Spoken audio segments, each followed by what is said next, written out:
I'm Miss Brown. And I'm Ruff Ruff, the talking dog. And this is Counselor Corner.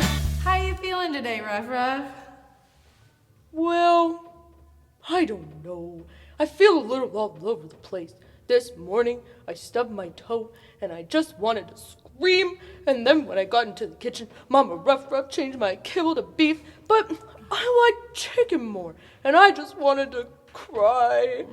But then I knew we were doing Counselor Corner today, so I kept running around crazy, just waiting for you. So, Miss Brown, can you just tell me how I'm feeling? I just don't know.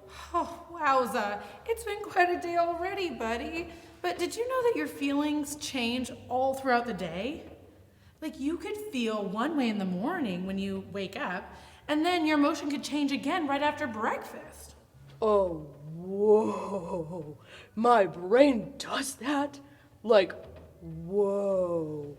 But how am I supposed to keep up with all my feelings?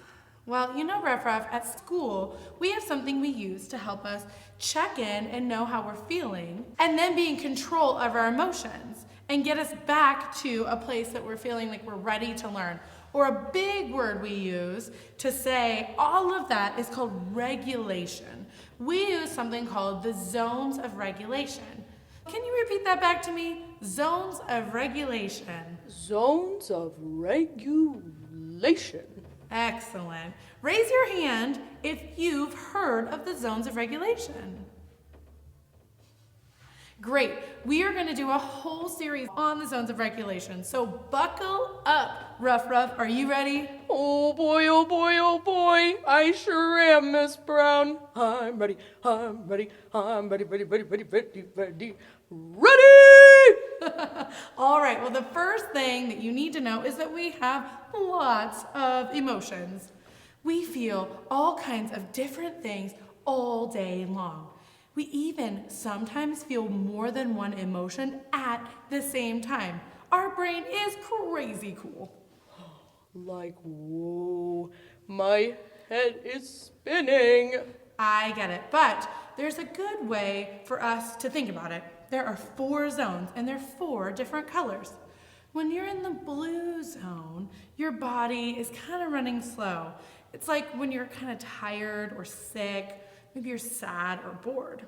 Oh yeah, like the other day, I was feeling kind of blue.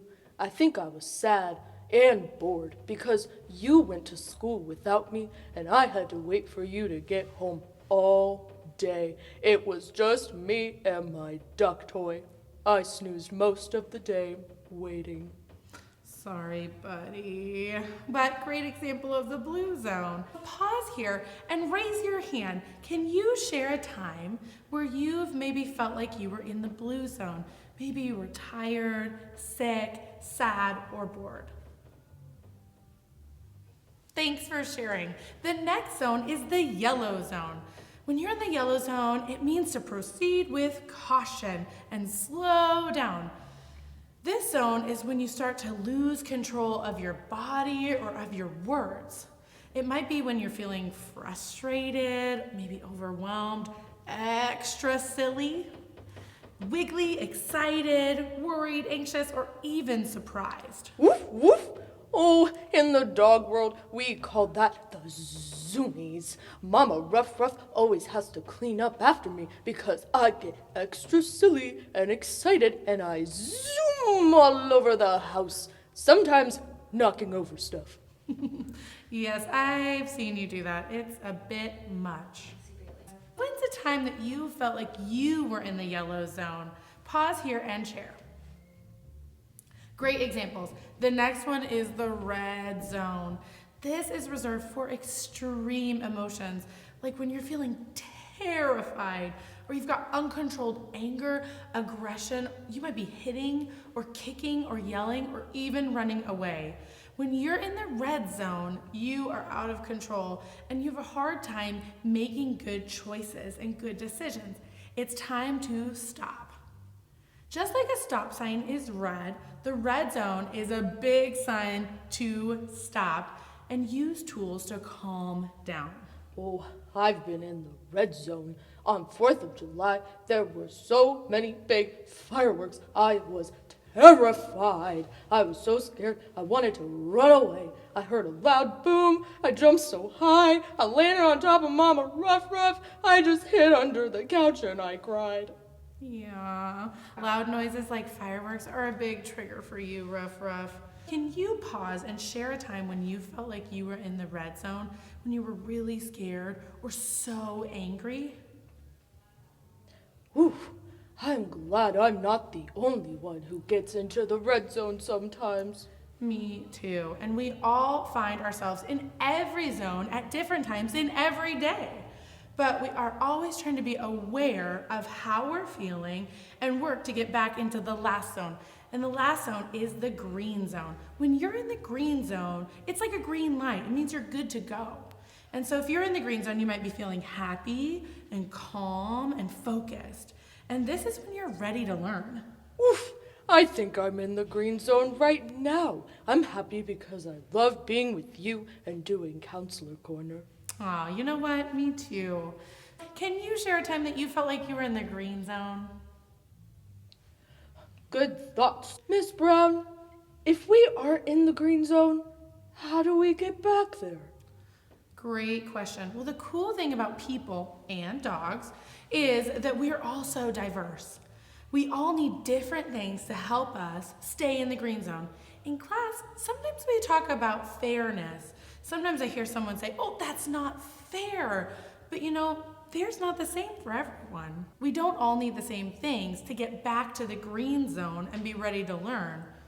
There is a difference between all kids getting the same thing and all kids getting what they need in order to be ready to learn and succeed. Some kids might just need a breathing tool, some kids might need a break, and some kids might need something to fidget with. Oh, so if Scotty and I are in class and he's feeling in the blue zone, he might need to go fly outside for a break to wake up. That's okay with me because then he will be ready to learn. But I don't need that. I wake up really early and bake my Ruff Ruff for my chicken kibble breakfast every day. Exactly. And Scotty might need a different tool. But if you were in the blue zone, maybe you might need a breathing tool or just a little break, and then you're ready to go. Well, that or snack. That's true. I know a treat always gets you back to the green zone. Miss Brown, how do I know what zone I'm in? What if I don't know what I'm feeling? A great question. There are actually clues we can look for to help us know what zone we're in. And that's exactly what we're going to talk about next time. Oh, man. Well, I'll have to be patient, I guess. Yes, you're going to have to practice that patience tool. But before we go, are you ready for the Counselor Corner Challenge of the Week? Woof, woof. I sure am. This is for you too. Here's a challenge. This week, I want you to just look in your classroom and check out the Zones Corner. If you find yourself needing a quick break, be sure to ask your teacher if you can use it for a few minutes to calm down and then come back and be ready to learn. Oh boy, oh boy, oh boy. Challenge accepted. Yes, awesome. Thanks for joining us this time on Counselor Corner. See you soon. Woof, woof.